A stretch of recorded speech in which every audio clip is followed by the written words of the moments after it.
Well, so Black Church in Charlotte, North Carolina held a rally a couple of weeks ago where church members all endorsed Donald Trump. Now, it's against the rules for a church to endorse, but there are members of the church who actually endorse. The church is Antioch Road to Glory International Ministries, based in Charlotte, North Carolina. And so, again, they had that huge rally there. There were a number of folks who were there from the Trump campaign, including Laura Trump.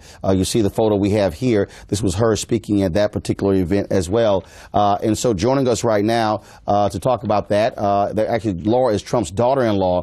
Of course, the church is led by Pastor Thomas Rodgers, and most of our Albans congregation is said to be behind the church's decision. Here's some of the video from there. It's not about upsetting anyone. It's not about choosing sides. It's about change. The church right now, we have full support. No one has been asked to vote or swing one way or the other. The world needs to change. America needs change. And I think because he's not right-wing or not left-wing, he's not liberal. And he's a business-minded person.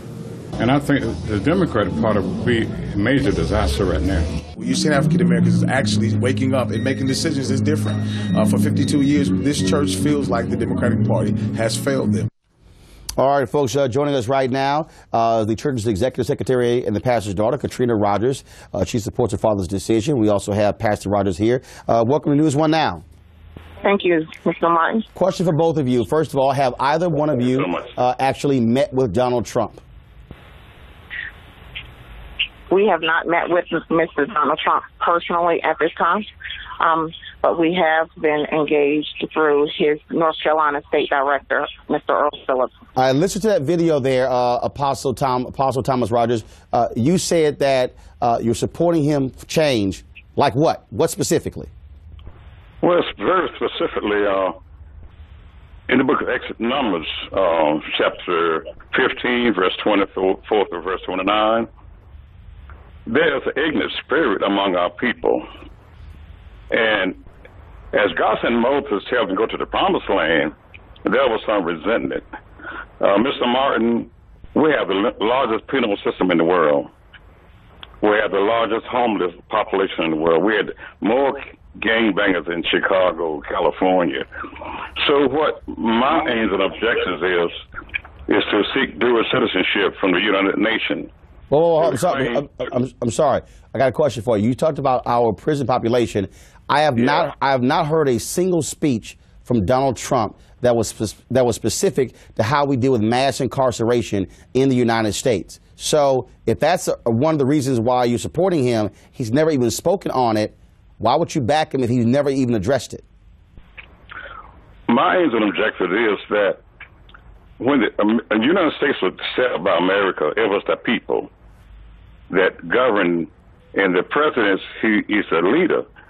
I think that we African Americans need a vision. The Bible says in Proverbs 28:19, where there's no vision, the people perish. I understand that, sir, but when you say there's no vision, the people perish, but Donald Trump has not offered a vision for the people to even pay attention to. Literally, like I said, Katrina, maybe you can answer the question for me. I have not heard Donald Trump give a single speech on mass incarceration in this country. You have 10% of all HBCUs right there in North Carolina. I have not heard an HBCU plan from Donald Trump dealing with North Carolina. As I just said to Ashley Bell, voter suppression. You have one of the worst voter suppression laws in North Carolina right there. I have not heard Donald Trump condemn that, so I'm trying to understand what is the rationale, what the reasoning for you and your church endorsing Donald Trump when he has not spoken on any of these issues.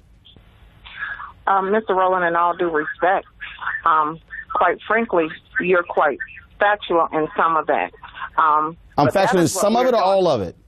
Because I'm factual in all of it. As far as saying all of it. What we're doing, we're repositioning ourselves.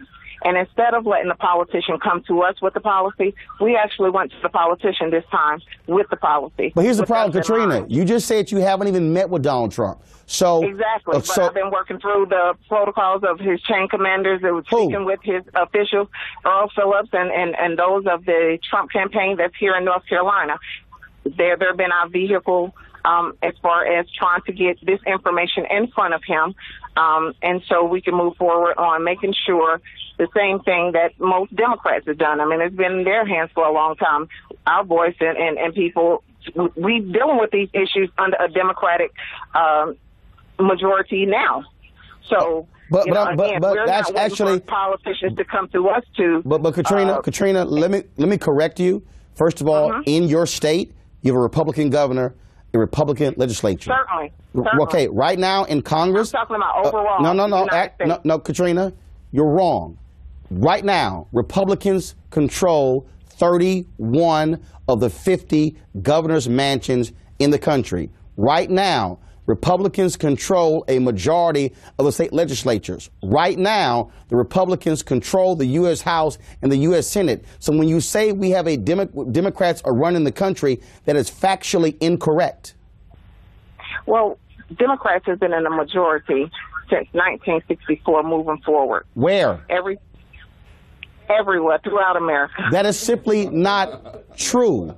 1964, Democratic president. 1968, Republican was elected. 1972, Republican was elected. 1976, Democrat was elected. 1980, Republican. 1984, Republican. 1988, Republican. 1992 and 96, Democrat. 2000 and 2004 were Republicans. 2008 and 12, Democrats. What you're saying is factually incorrect, but I'm still trying to understand. Again, if you say you want change, and you mention criminal justice, and you mention other issues, I'm just trying to understand, what did you put before the Trump campaign that caused your church to say, we want to endorse Donald Trump en masse? Apostle Rodgers. Yes, sir, thank you. As I stated earlier, the Bible says, where there's no vision, the people perish. We politicians, we mean well. But there are some people out here that have a better plan for God's people.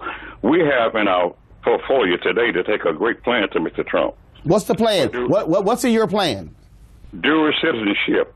The right to return to here, the New Africa, 4,000 miles of highways, all of it from the Indian Ocean into the Atlantic Ocean, creating jobs for young people. One second, Pastor Rodgers. You just said building a highway from across the Atlantic Ocean to the Indian. You said Indian Ocean. You said building a highway from the United States to Africa. No, I know better than that. You both. No. I'm trying to. You said across the Indian Ocean. No, from the Indian Ocean to the Atlantic Ocean, a place where we came from. And in the United Nations Charter, there's a thing called place to return. So we African Americans, after next year, whoever gets in, we still will have homeless people and unemployed people, gangbangers, prison population. So it's up to us to bring forth leadership from the cloth. So you believe that Donald Trump is going to endorse this? I hope he will. I believe he will. So this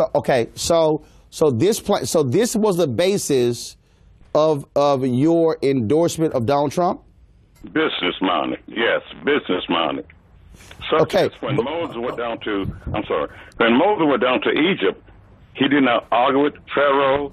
He spoke 5 words. Pharaoh, let my people go. We will not benefit under no party. We need our own. But I got to ask you this question. Donald Trump ran a casino company that lost $1 billion worth of value in a decade, while he made $39 million. He's filed for bankruptcy on 4 different occasions. He has stiffed a number of small business owners when it comes to paying them for their services. And so when you say he's been a successful businessman, that's the kind of person you want running the country, Katrina? Somebody who has stiffed small business owners, who ran a casino company into the ground, who filed for bankruptcy on 4 different occasions? Listen, Mr. Martin, in all due respect, we are not here as a radical political group. We are not here trying to change anybody's mind. We took a stand on to what our position were, especially coming from the Christian world. We would like to see changes made. We are actively involved in that dialogue. And so we're putting a challenge out there to everybody, both Republican and Democrat, to use this time to use their voice as a currency and to wager our voice to each of the candidates to make sure that our cause be heard, both on the Democratic side and the Republican side. Okay. All right. Apostle Rodgers, Katrina Rodgers, we appreciate you joining us.